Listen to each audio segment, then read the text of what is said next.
জীবনের জন্য চাকরি আর নাকি চাকরি জীবন। শিক্ষার্থী বন্ধুরা, আজকের ক্লাসে আলোচনা করতে চলেছি খুবই বাস্তবধর্মী এবং শিক্ষণীয় একটি ক্লাস নিয়ে, একটি নোভেলা নিয়ে, যেটা হচ্ছে কি বলতো, মেটামরফোসিস বাই ফ্রান্জ কাফকা। আমাদের কাফকার লেখা মেটামরফোসিস এই নোভেলাটি একেবারে তার বলতে গেলে অটোবায়োগ্রাফিক্যাল, হ্যাঁ, কারণ তার নিজের জীবনের সাথে, নিজের জীবনে তিনি যে ঋণগ্রস্ত ছিলেন, টানাপোড়েনের মধ্যে ছিলেন, তার সাথে কমপ্লিটলি মিল আছে এই আজকের মেটামরফোসিস নোভেলাটির। তো শিক্ষার্থী বন্ধুরা, আমরা ফার্স্ট ওয়ান একটু টাইটেলটা দেখি যে মেটামরফোসিস মানে কি। মানে হচ্ছে কোনো কিছুর যে ট্রান্সফরমেশান, চেঞ্জ বা রূপান্তর। হ্যাঁ, তো এখন রূপান্তরটা কিভাবে হলো, এটা আসলে এই গল্পটার ইনার মিনিংটাই বা কী মিন করা হয়েছে, থিমগুলো কি রাখা হয়েছে, চলো আজকের ক্লাসে আমরা সেগুলো নিয়ে আলোচনা করি।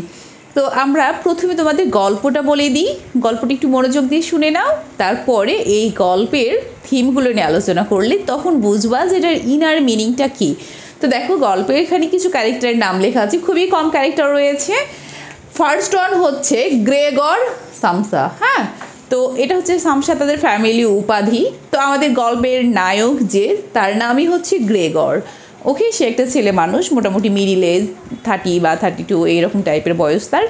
তো এই বয়সের গ্রেগর কি ছিলেন, উনি ছিলেন একটা কোম্পানির সেলসম্যান। হ্যাঁ, যিনি হচ্ছে ট্রাভেলিং জব করতেন। দেখা যায় না যে অনেক দোকানে যারা কি করে, বিভিন্ন কোম্পানির মালামাল সাপ্লাই করে, একটা কোম্পানির আন্ডারে জব করে এবং ট্রাভেলিং তাদের জবটা, ঠিক এক জায়গায় বসে একটা কোনো কাজ না, এরকম কাজ করতেন গ্রেগর। তো গ্রেগর যে তার নিজের কাজটা খুব বেশি পছন্দ করতেন এমনটা না, হ্যাঁ, বাট তাকে তার ফ্যামিলি চালাতে গিয়ে, কারণ তার পরিবারের অন্যতম একজন ব্যক্তি যার উপরেই ডিপেন্ড করছে তাদের ফুল ফ্যামিলিটা, তো তাকে পরিবারের যে অর্থনৈতিক যোগান সেটা দেওয়ার জন্য তার ইচ্ছার বিরুদ্ধে হলেও কাজটাকে করতে হতো এবং সে মনোযোগ দিয়েই সে কাজটা করতো।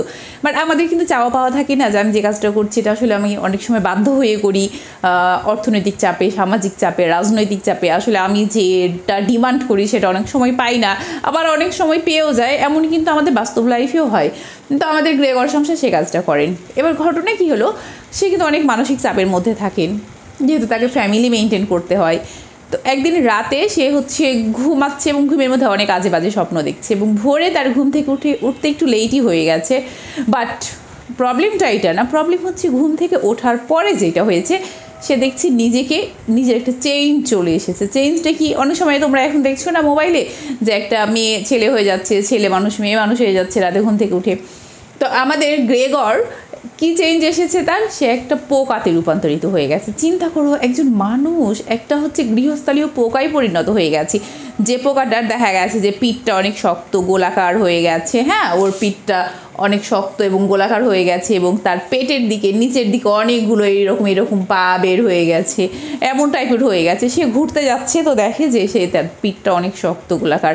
ওর যখন একটু পেটটা চুলকাচ্ছে, তখন সে যখন নাড়তে যায় তখন দেখছে যে পেটের নিচে অনেকগুলো পা হয়ে গেছে এবং পাগুলো কিন্তু ছোট, যেটা দেখা যাচ্ছে তার বডিকে খুব একটা সে সামলাতে পারছে না, বহন করে নিতে পারছে না। তো সে খুব চেষ্টা করছে যে একটু কথা বলার জন্য ট্রাই করছে, বা হলো গিয়ে গেটটা খুলবে। অনেক সময় এটাও ভাবছে যে আচ্ছা আমি কি স্বপ্নই দেখছি নাকি বাস্তব। আমরাও যেটা হয় যে একটা স্বপ্ন দেখি, খুব খারাপ স্বপ্ন দেখলে স্বপ্নের মধ্যে সেটা বলি এটা যেন স্বপ্ন হয়, বা এটা কি বাস্তব না স্বপ্ন বুঝতে পারছি না, এমন কিছু কিন্তু আমাদের গ্রেগরের হচ্ছে। তো ভোর হয়ে গেছে অনেকটাই, বেলা চলে যাচ্ছে, গ্রেগর রুম থেকে আর বের হতে পারছি না। তখন তার মা তাকে ডাকাডাকি করে, তাকে কোনো মতে রেসপন্স পাই না। এবার গ্রেগর যে কোম্পানিতে জব করতো, সে কোম্পানির যে অফিস ম্যানেজার, হ্যাঁ, বা অফিসের ক্লার্ক যে হোক না কেন, এরা একজন কি করলো, এবার আসলো কোথায় বলো তো, গ্রেগরের কাছে এসে তখন তাকে গেট খুলতে বলে। তো গ্রেগর তারাকে রেসপন্স করছে, বাট তারা তাকে শুনতে পাচ্ছে না।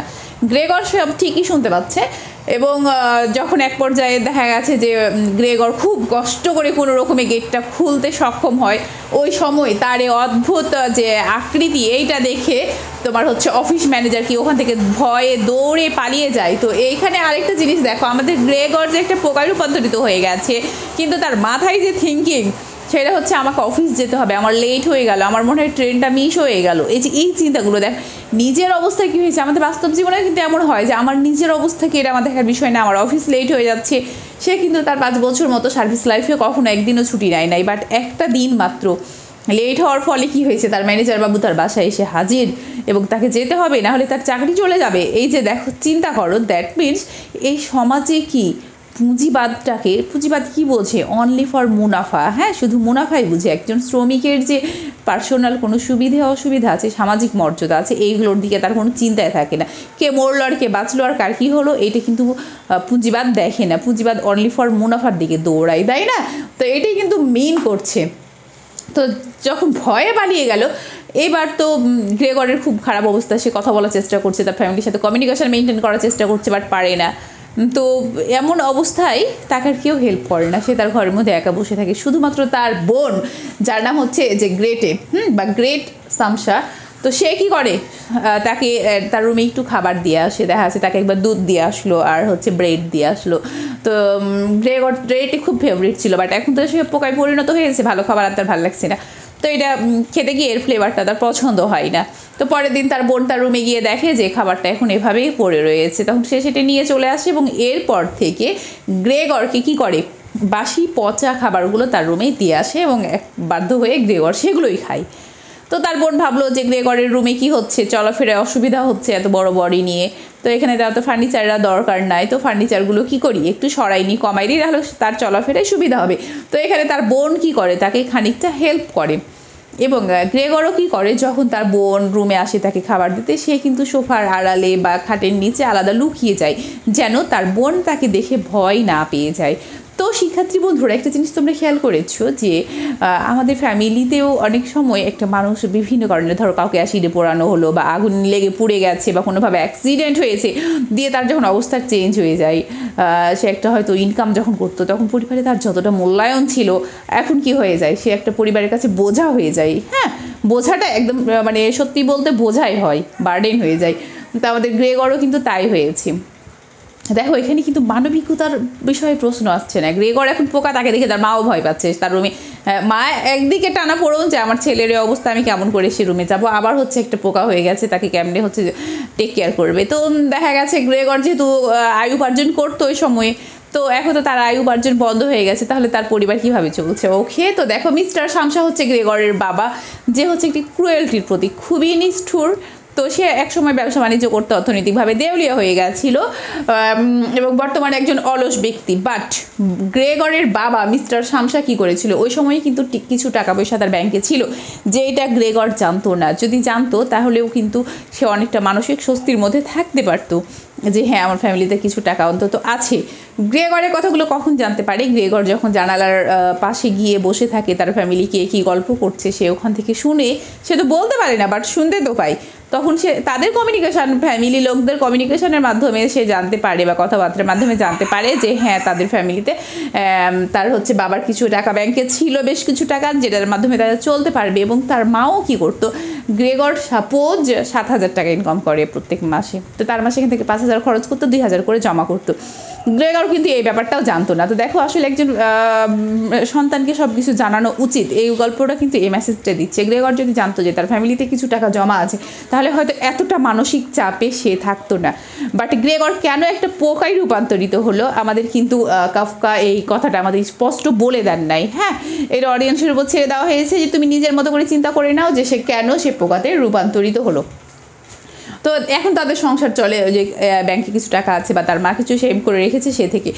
তো যেহেতু গ্রেগরের ইনকাম কমে গেছে, তো তাদের বাসায় আগে সার্ভেন্ট ছিল একটা, যাকে যে টাকা দেওয়া হতো, তার চেয়ে এখন আর একটা কী করা হয়েছে, উইক সার্ভেন্ট নেওয়া হয়েছে, যেন একটু কম টাকা দিতে হয়, দিয়ে তাদের ফ্যামিলিটা চালানো যায়।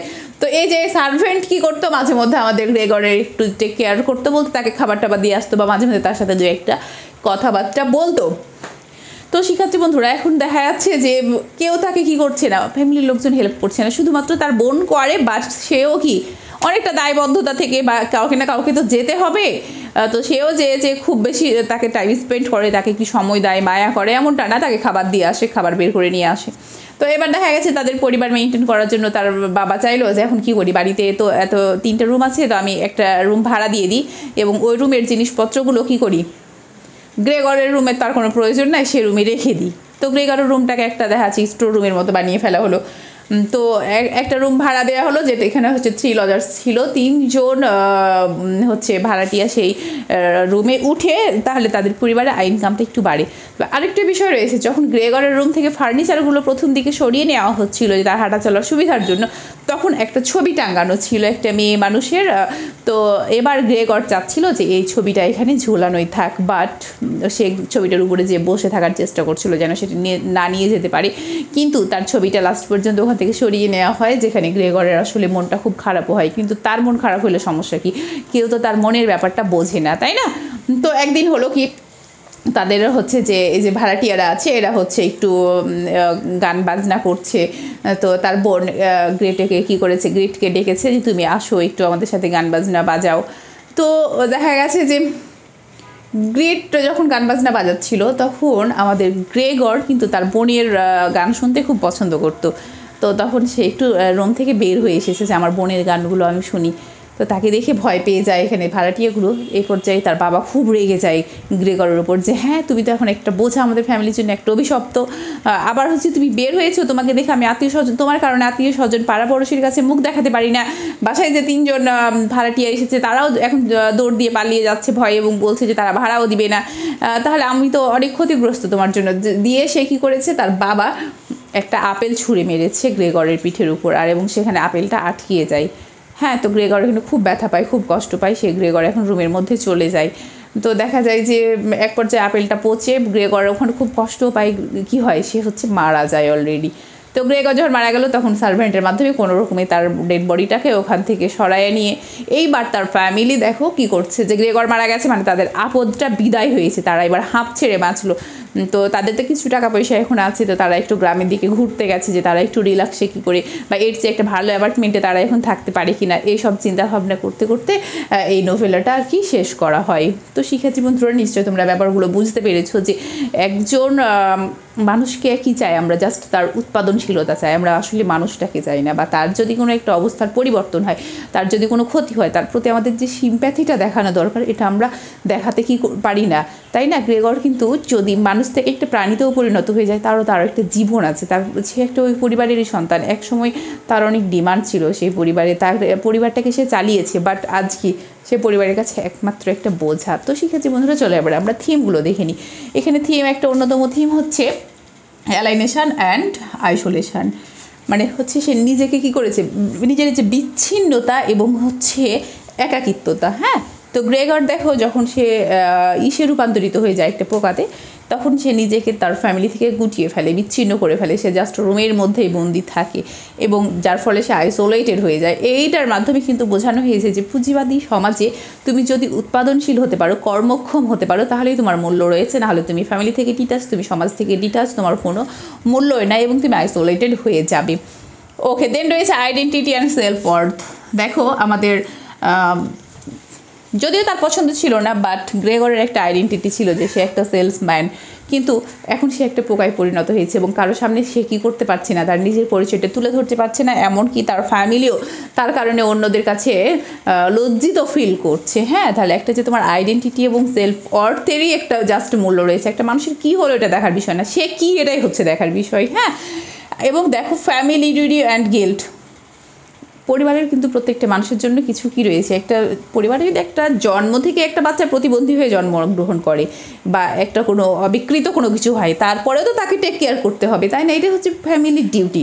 কিন্তু তুমি দেখো যে ফ্যামিলি কত গিল্ট করেছে, অপরাধ করেছে কত বেশি, যে লোকটার হচ্ছে এতদিন পরিবারের জন্য বলতে গেলে সে তার জীবনটাই দিয়ে দেওয়ার মতো ব্যাপারটা। হ্যাঁ, যে এত সে টেনশানে ছিল যে কী করে আমি আমার ফ্যামিলি চালাবো, কত কষ্ট করে সে ইনকাম করেছে, বাট এই পর্যায়ে এসে তার ফ্যামিলি কিন্তু তার প্রতি যে দায়িত্বটা সেটা পালন করে নাই। কারণ পুঁজিবাদী সমাজে আমরা কি জাস্ট অনলি ফর মুনাফা ছাড়া, টাকা ছাড়া কোনো কিছুই বুঝি না। অ্যাবসার্ডিটি অফ লাইফ। এই যে দেখো জীবনের কি মূল্য রয়েছে, তোমার আমার লাইফের কি কোনো মূল্য রয়েছে? আমি তুমি এই মুহূর্তে হচ্ছে গিয়ে আমার তোমাকে বা আমার মাধ্যমে তোমরা উপকৃত হচ্ছে, আমার ফ্যামিলি বলো, আমার সোসাইটি বলো, যার কারণে সবাই আমাকে মূল্যায়ন করছে। বাট এই মুহূর্তে যদি আমার একটা কোনো ট্রাবল হয়ে যায়, যেমন ধরো গ্রেগরের মতো কোনো একটা অবস্থার চেঞ্জ চলে আসে, ঠিক পোকাতে পরিণত হতে হবে না, তুমি একটা মানুষই থাকো, বাট তুমি যখন ডিজাবল হয়ে যাবা তখন তোমার লাইফটা আসলে কি, লাইফের কোনো আর মূল্যই থাকবে না। এত তোমার চাকচিক্যময় লাইফ, এত ভ্যালুয়েবল লাইফ, সেটি কি অ্যাবসার্ডিটি অফ লাইফে পরিণত হয়ে যাবে, যেখানে জীবনের কোনো কি থাকবে না, মূল্যই থাকবে না। এবং লাস্ট অন দেখো, লস অফ হিউম্যান কানেকশান। আসলে আমাদের মানবিক কানেকশনটা কত উইক হয়ে গেছে। তুমি চিন্তা করো যে গ্রেগর তো ওই পরিবারেরই একটা সন্তান, তাই না? তাহলে তার প্রতি আমাদের আরও বেশি দয়ালু হওয়া উচিত ছিল, বাট তাকে ঘরের মধ্যে দরজা বন্ধ করে রাখা হচ্ছে। সে একটু যদি আলো বাতাসে বের হয়ে আসছে সেটাতেও মুশকিল। তাহলে চিন্তা করো যে হিউম্যান কানেকশনটা কোথায় গিয়েছে। আমরা হচ্ছে জাস্ট আমাদের যে মানবিক, আমরা জাস্ট মানুষ, কিন্তু আমরা অস্ত্রে বা যন্ত্রের মতো পরিণত হয়ে গেছি, তাই না? আমাদের যে হিউম্যানিটি, সেই জিনিসটা এখন আমাদের মধ্যে নাই। তো শিক্ষার্থী বন্ধুরা, ক্লাসটি কেমন লাগলো তোমরা অবশ্যই কমেন্ট সেকশানে জানাতে ভুলবে না। এবং এটা খুবই বাস্তবধর্মী। হ্যাঁ, প্রত্যেকের লাইফের সাথে এবং অনেক ফ্যামিলিতে তোমরা দেখবা যে তোমাদের এইরকম লোকজন আছে যারা ফ্যামিলির কাছে কি বার্ডেন হয়ে দাঁড়িয়েছে। আসলে তাদেরকেও আমাদের কি করা উচিত, যত্ন করা উচিত। হ্যাঁ, এই মেসেজটাই আমাদের রাইটার এখানে আমাদেরকে দিয়েছেন। তো আশা করি তোমরা বুঝতে পেরেছো। কেমন লাগলো অবশ্যই কমেন্ট সেকশানে জানাতে ভুলবে না। সবাই ভালো থাকবে। আল্লাহ হাফেজ।